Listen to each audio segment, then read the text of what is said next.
ई सैया जा कर ले आई ब्लाउज नया होता पुराना काटा हाइटे। ई जी सुनत नहीं ना, ई सैया जा कर ले आई ब्लाउज नया होता पुराना काटा हाइटे। हई ले जाई दिखा कर लिया आई साइज। ई सैया जा कर ले आई ब्लाउज नया होता पुराना काटा हाइटे।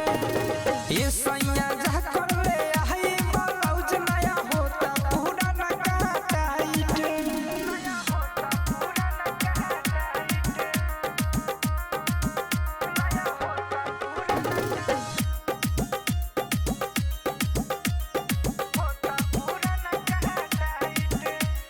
कौनो बहाना चली नहीं आज, बाटे खराब सुनो हमरो मिजाज।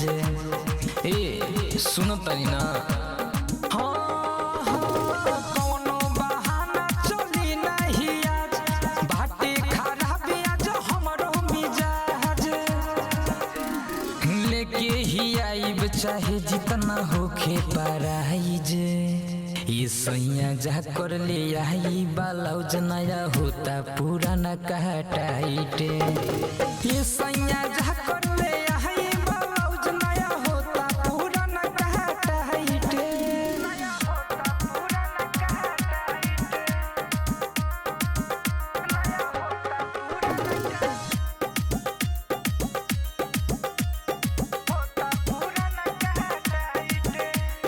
रंगे गोरा पे खिली करिया रंग, मिली की ना की चली तहरा संग। ए चली का बोली ना, रंगे गोरा पे खिली करिया रंग, मिली की ना की चली तहरा संग।